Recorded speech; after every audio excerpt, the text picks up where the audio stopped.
learning objective for lesson 3 is to understand a group of the Bradford Hill criteria and how they apply to pharmacovigilance. So who was Sir Austin Bradford Hill?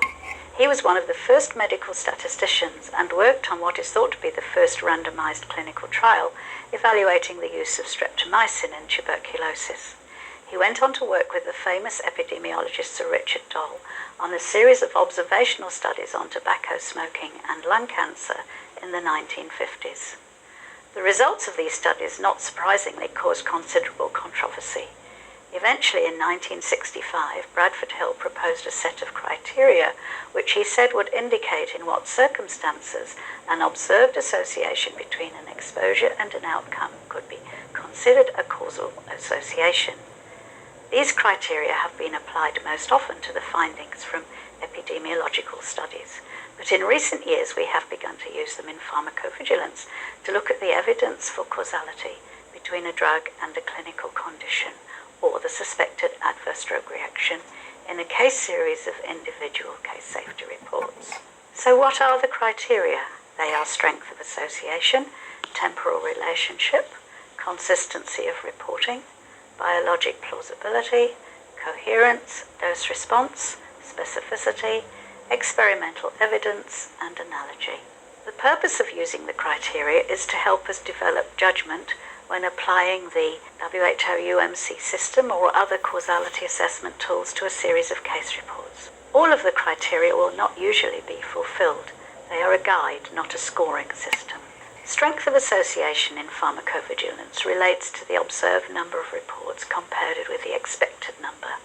So if a statistical disproportionality method shows that the observed number of reports is significantly greater than expected, there is strength in the association, and this increases with greater disproportionality.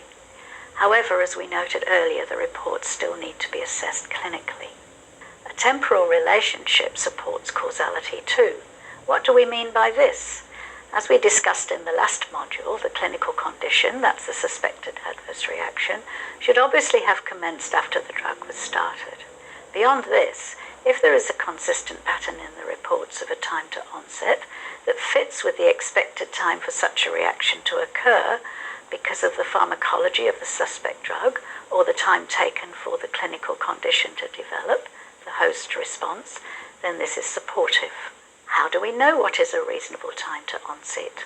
A study carried out at the UMC by Ghazala Kodabakshi examined a large number of reports of serious disorders that are often drug-related. Agranulocytosis, angioedema, hepatitis, Stevens-Johnson syndrome, toxic epidermal necrolysis, and what she found was that agranulocytosis usually develops a week or two after the suspect drug is started, whereas the onset of angioedema is usually very abrupt, like anaphylaxis. Hepatitis usually takes a little longer than angioedema, as does serum sickness. Stevens-Johnson syndrome and toxic epidermal necrolysis can occur in the first few days, but usually a little later. So you start to see a pattern.